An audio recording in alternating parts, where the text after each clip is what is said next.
Всем привет, с вами Дэн, и как видите, здесь у нас пластиковый кейс Proxima, а значит там должно быть что-то качественное и интересное. Почему? Потому что Proxima это один из лучших брендов, который сейчас продается на AliExpress, я вам уже много часов от них показывал. Ну давайте смотреть, что на этот раз, что у нас за новиночка. Так, мешочек, что у нас тут еще дополнительно лежит?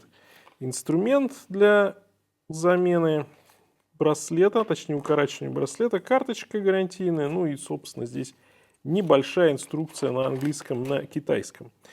Все, больше ничего нет, давайте кейс уберем. Не самый, может быть, как говорится, приятный кейс, но зато не промокает и по почте доезжает вообще без проблем. А это, как я думаю, все-таки, наверное, важно. Так, мешочек, это прям так прикольно всегда, мешочки от Proxima открывать и смотреть, что там внутри. Ой,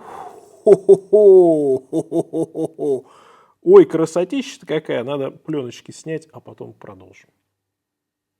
Ну что же, я красавцев распаковал, и о чем нужно сказать сразу. По дизайну, если вы вдруг не узнали, это homage такой, несколько переделанный, особенно в плане циферблата, французского микробренда Serica и конкретно Serica Калифорния. У французской модели циферблат полностью напечатанный, здесь вот они сделали трехмерный, поэтому нельзя сказать, что это такая полная пародия, если вы хотите сказать, или полное копирование, и браслет тоже совершенно другой. Здесь, ну, по сути дела, такой классический ойстер-браслет. Поэтому, в общем, ну, с одной стороны homage, с другой стороны модель по мотивам. Опять же, и обе эти модели все равно вдохновлялись дайверами, которые производились в 60-е. Здесь главное вот этот момент не перепутать. Значит, что по референсу? PX1711 здесь у этой модели. Сталь 316L по браслету и по корпусу. Есть разные вариации. Есть вариация с эмалевым циферблатом, есть вариация с матовым циферблатом. 200 метров водозащита, швейцарская суперлюминова BGW9 здесь на метках и стрелках. Сапфир купольный с внутренним антибликом.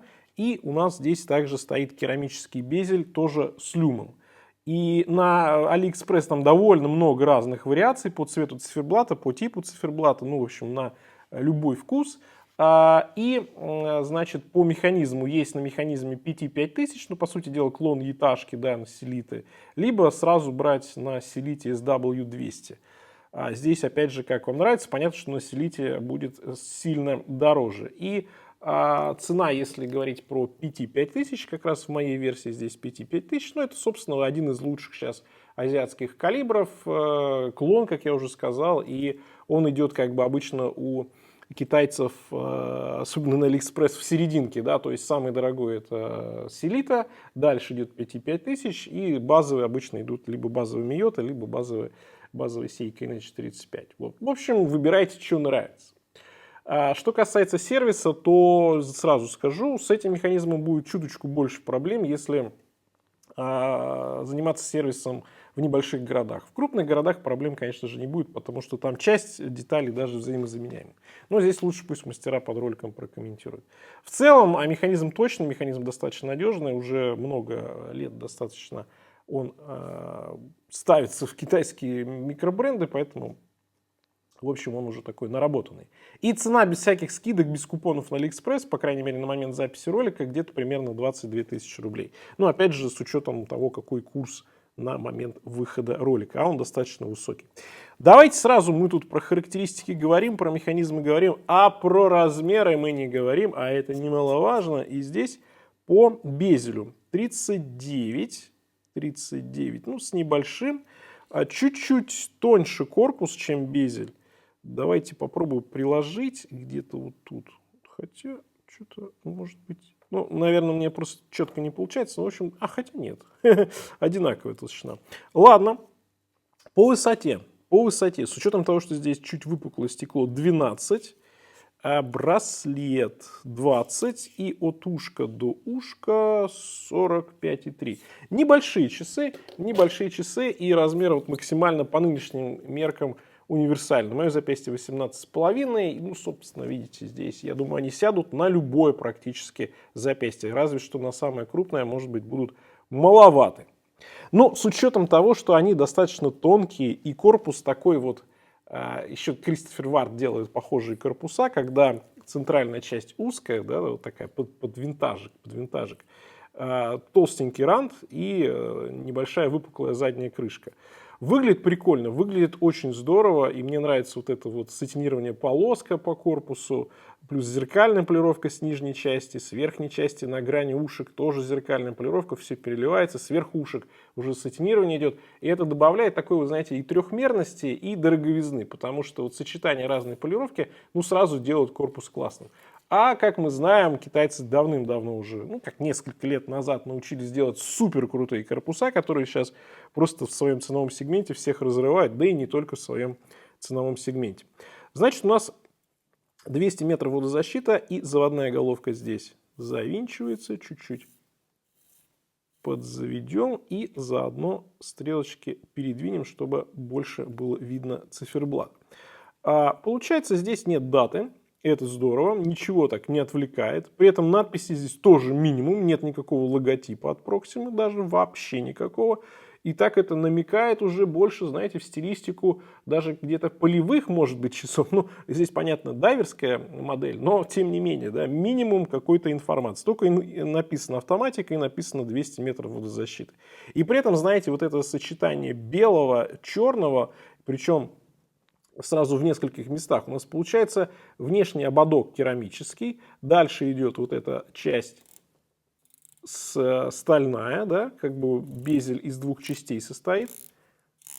Кстати, неплохой, четкий, уверенный безель с неплохим хватом, но за счет того, что он очень классно отделан, здесь такой, берешь и нигде ничего вот не царапает, да, кожу. Очень классный безель, супер. Ну, корпуса у Proxima, наверное, одни из лучших, если не лучшие на AliExpress, по крайней мере, да.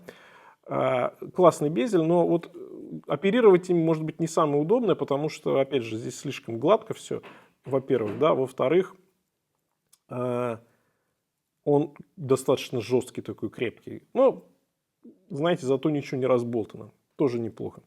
Вот, а дальше идет шкала минутной разметки белая, а потом уже у нас идет основная часть циферблата, черного матового цвета, и плюс здесь еще такие вот какие-то диодные вскрапления на белой такой подставочке, как бы идут часовые метки уже. Часовые метки круглые, ну и такие продолговатые у нас получаются прямоугольнички.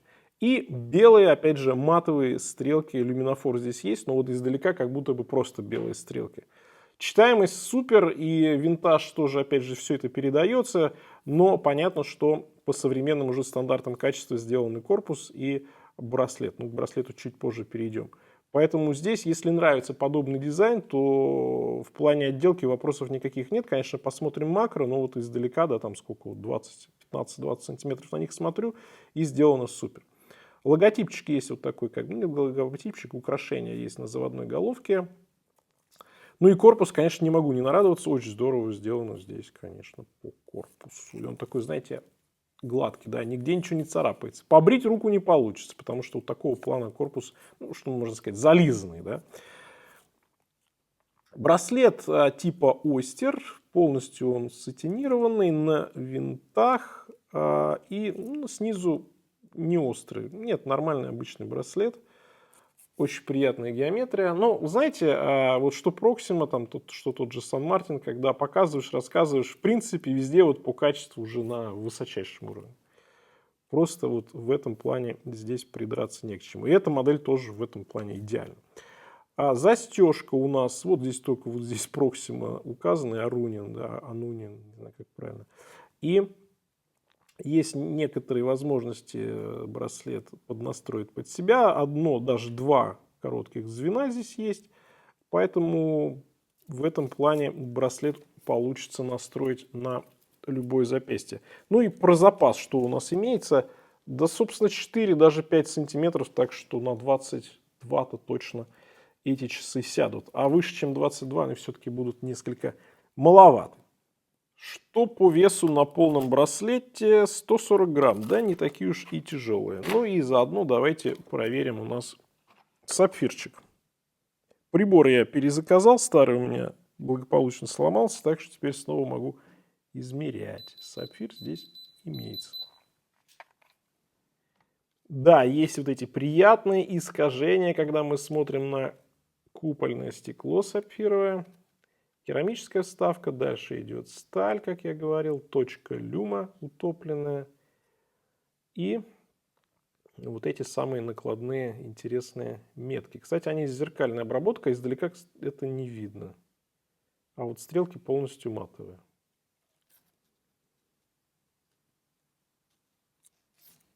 Ну и корпус, про который я говорил. Мне нравятся такого плана корпуса. Они удобные в носке и очень даже приятно смотрятся. А здесь у нас механизм 55000. Система быстрой замены на браслете имеется.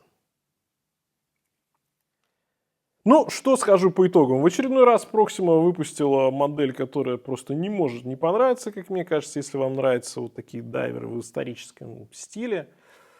Я не нашел здесь каких-то изъянов в этой модели с учетом характеристик, качества. Вопрос, собственно, только в том, нравится ли вам такой дизайн или нет. На этом у меня все. Всем пока. С вами был Дэн. Увидимся.